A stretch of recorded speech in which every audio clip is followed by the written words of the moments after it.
दिल्ली और एनसीआर में वायु प्रदूषण से लोगों का दम घुटने लगा है और सांस लेना तक मुश्किल हो रहा है। इस बीच दिल्ली की आम आदमी पार्टी की सरकार ने 5वीं कक्षा तक के स्कूल 10 नवंबर तक के लिए बंद कर दिए हैं। प्रदूषण खत्म होने तक दिल्ली में निर्माण कार्य पर भी पूरी तरह रोक लगा दी गई है।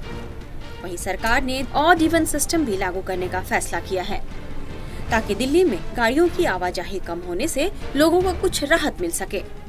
दिल्ली में जगह जगह पर एंट्री पॉइंट पर सख्ती बढ़ा दी गई है, जिससे दिल्ली में आने वाले वाहनों पर नजर रखी जा सके। आज की बैठक में एक महत्वपूर्ण फैसला और लिया गया है कि अगर चूंकि ये संभावना दिख रही है कि दिवाली के बाद प्रदूषण का स्तर बढ़ सकता है, उसको देखते हुए दिल्ली के अंदर दिवाली के अगले दिन 13 नवंबर से 20 नवंबर तक एक हफ्ते का जो है वो ऑड इवन फार्मूला जो है वो दिल्ली में जो है लागू किया जाएगा। ये 13 दिवाली के अगले दिन 13 नवंबर से शुरू होगा और 20 तारीख तक वो चलेगा। उस एक सप्ताह के ऑड इवन की समीक्षा करके उस समय जो प्रदूषण की स्थिति होगी उसकी समीक्षा करके फिर आगे का निर्णय लिया जाएगा। ऑड इवन के दौरान ऑड वाले दिन 1 नंबर, 3 नंबर, 5 नंबर, 7 नंबर और 9 नंबर, लास्ट जो नंबर होते हैं गाड़ी के उसमें, जिसके लास्ट में 1 है, 3 है, 5 है, 7 है, 9 है, 1, 3, 5, 7, 9, ये ऑड वाले दिन गाड़ियां चलेंगी। और उसके साथ साथ इवन वाले दिन 0, 2, 4, 6, 8 लास्ट डिजिट के नंबर की गाड़ियां सड़कों पर।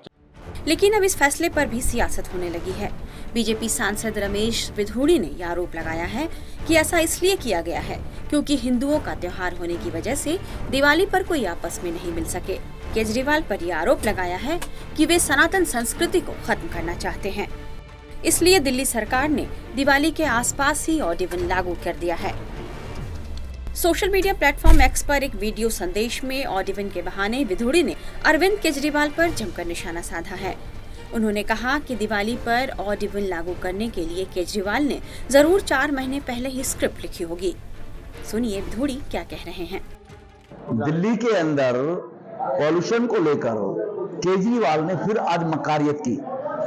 पिछले 5 साल लगे रहे भ्रष्टाचार करने में और पॉल्यूशन को निवारण के लिए कभी कोई चिंता नहीं की, कोई मीटिंग नहीं की।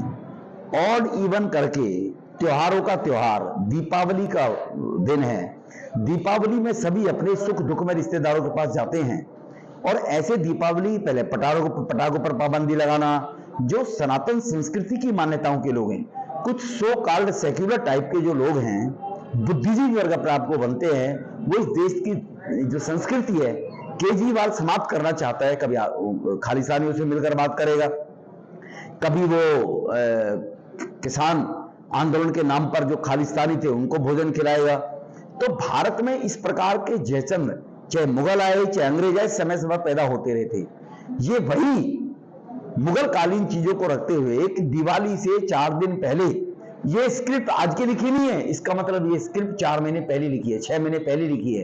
इसलिए इस बात के केजरीवाल ने पैसे लिए होंगे कि मैं दिवाली पर लोगों को, उनको दिवाली का पर्व नहीं बनाने दूंगा कि भगवान श्री राम 14 वर्ष का वनवास काट के अयोध्या लौटे थे, भगवान राम का मंदिर अयोध्या में बन रहा है और लोगों की भावनाओं से खेलने के लिए। आप ये बताएं केजरीवाल, आपके अंदर गैरत है, आपके अंदर इंसानियत है कि आपने पिछले 8 साल में या पिछले वर्ष पॉल्यूशन दिल्ली में ना हो, इसके लिए कोई बैठक की हो, कोई कमेटी रखी हो, बनाई हो, मीटिंग की हो, पॉल्यूशन कैसे खत्म होगा, तो क्या होगा अभी इस देश का, ये लोगों को सोचना पड़ेगा। बिधूड़ी ने यह भी कहा कि दिल्ली में प्रदूषण को रोकने के लिए केजरीवाल ने अब तक कोई ठोस कदम नहीं उठाए हैं। उन्होंने इस पर न तो कोई बैठक की और न ही किसी कमेटी का गठन किया है। वहीं दिल्ली एनसीआर में लगातार बढ़ रहे प्रदूषण को लेकर सुप्रीम कोर्ट ने भी सख्त टिप्पणी की है। इस मामले में दायर की गई याचिका पर सुनवाई के दौरान कोर्ट ने कहा कि सिर्फ दोषारोपण जारी है। पंजाब में अब भी पराली जल रही है, यह कोई राजनीतिक मामला नहीं है। सुप्रीम कोर्ट ने पंजाब से पराली जलाने को तुरंत बंद करने को कहा है। वहीं देश की सबसे बड़ी अदालत ने केंद्र सरकार से भी पूछा है कि केंद्र के स्तर पर इस मुद्दे पर क्या प्रयास किए गए हैं। कोर्ट ने कहा कि इस समस्या का समाधान या तो अभी कीजिए, नहीं तो अगले साल तक इंतजार कीजिए। अगले साल ये समस्या नहीं होनी चाहिए। इसके कड़े उपाय अभी से करिए। टाइम्स नाउ नवभारत डिजिटल की रिपोर्ट।